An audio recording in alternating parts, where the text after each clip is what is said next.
Sumber hukum adalah tempat hukum itu sendiri berasal. Secara umum, sumber hukum terbagi menjadi dua, yaitu sumber hukum formil dan sumber hukum material. Sumber hukum material meliputi faktor-faktor yang membentuk isi hukum, seperti kondisi sosial, politik, ekonomi, budaya, moral, kebiasaan masyarakat, serta perkembangan teknologi dan sejarah. Semua faktor itu mencerminkan aspirasi dan kebutuhan masyarakat yang kemudian akan diaplikasikan oleh hukum itu sendiri. Sedangkan sumber hukum formil adalah cara hukum memperoleh kekuasaan yang mengikat secara resmi, seperti undang-undang, kebiasaan, traktat internasional, jurisprudensi, dan doktrin dari para ahli.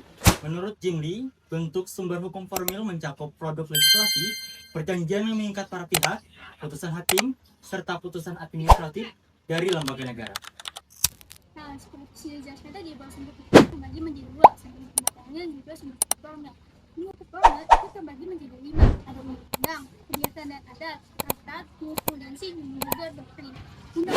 Undang-undang adalah suatu peraturan yang tercantum dalam peraturan perundang-undangan, di mana suatu peraturan perundang-undangan menghasilkan aturan atau peraturan yang mempunyai 3 ciri, bersifat umum dan juga komprehensif. Terus yang kedua dia bersifat universal, dan yang ketiga dia memiliki kekuatan untuk memperbaiki dirinya sendiri.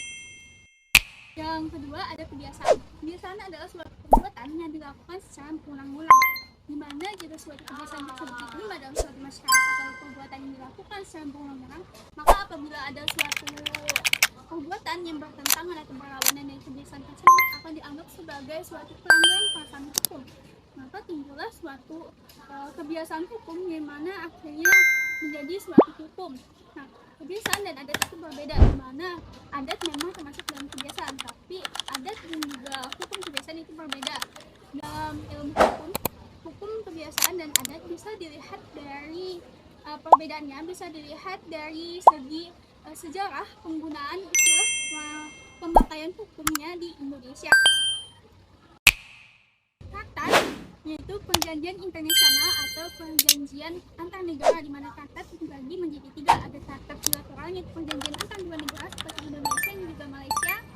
Ada traktat multilateral yang dilakukan oleh lebih dari 2 negara. Yang ketiga traktat kolektif atau traktat terbuka, yaitu traktat multilateral yang memberikan kesempatan kepada negara-negara yang sebelumnya tidak melakukan perjanjian untuk ikut tergabung dalam perjanjian tersebut, contohnya seperti piagam PBB.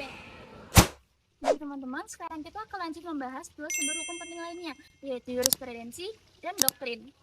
Jurisprudensi merupakan putusan hakim yang memuat aturan atau pertimbangan tertentu lalu diakui dan dijadikan dasar hukum oleh hakim berikutnya ketika memutus perkara yang sama. Apabila putusan tersebut terus mendapat perhatian masyarakat dan terus digunakan, maka seiring berjalannya waktu putusan tersebut akan menjadi kaidah hukum yang diakui. Tapi teman-teman, ada beberapa alasan mengapa hakim dapat menggunakan putusan hukum sebelumnya, yaitu pertama karena adanya pertimbangan psikologis, kedua karena adanya pertimbangan praktis, dan ketiga karena pendapat yang serupa. Adanya pertimbangan psikologis karena hakim cenderung mengikuti putusan yang berkekuatan hukum tetap, terutama dari pengadilan tinggi dan Mahkamah Agung. Kedua itu karena ada pertimbangan praktis. Apabila kasusnya sama dan sudah pernah diputus serta diperkuat oleh pengadilan lebih tinggi, hakim berikutnya akan lebih efisien jika membuat putusan serupa.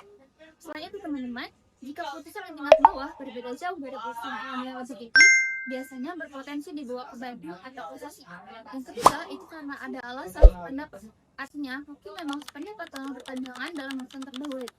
Selanjutnya kita akan bahas doktrin. Doktrin adalah pendapat para ahli hukum terkenal yang sering dijadikan rujukan oleh hakim dalam pertimbangan putusan. Tetapi perlu diingat teman-teman, doktrin baru dapat kita sebut sebagai sumber hukum formil apabila sudah digunakan dalam putusan hakim. Apabila belum pernah digunakan, maka hanya berfungsi sebagai sumber hukum. Hukum tertulis adalah hukum yang dituangkan secara resmi oleh lembaga berwenang seperti undang-undang dan peraturan pemerintah. Dalam sistem civil law seperti Indonesia, hukum tertulis menjadi dasar utama bagi hakim dalam pemutus perkara pidana. Namun dalam praktiknya sering terjadi kesenjangan antara ketentuan hukum dan realitas di lapangan, sehingga hakim perlu melakukan atau penemuan hukum ketika aturan tertulis belum memadai, terlalu kaku dalam menerapkan hukum tertulis juga bisa menimbulkan ketidakadilan sehingga dibutuhkan fleksibilitas agar keadilan substantif tercapai. Sementara itu, hukum tidak tertulis mencakup jurisprudensi dan hukum adat. Jurisprudensi berperan sebagai pedoman bagi hakim ketika hukum tertulis tidak memberikan solusi yang jelas.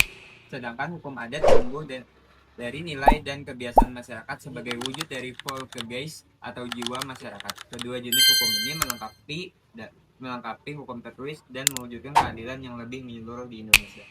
Jadi, di Indonesia itu ada beberapa sumber hukum yang jadi dasar aturan negara. Yang paling tinggi tentu saja UUD 1945, konstitusi yang ngatur gimana negara jalan apa aja hak pelanggan.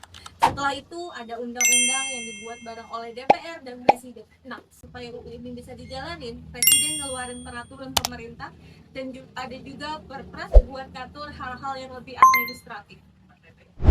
Terus ada kepres dan kepman yang lebih spesifik lagi. Biasanya dipakai buat ngatur kebijakan tertentu. Pengadilan juga berperan lewat jurisprudensi, yaitu putusan hakim yang nantinya dipakai sebagai acuan atau kasus lain. Kalau ada hal yang belum diatur dalam peraturan, kadang adat atau kebiasaan masyarakat juga bisa dipakai sebagai sumber hukum. Daerah pun punya aturan sendiri lewat peraturan daerah sesuai kebutuhan masing-masing wilayah. Dan yang paling penting, semua aturan ini dasarnya tetap Pancasila yang jadi sumber dari segala sumber hukum di Indonesia.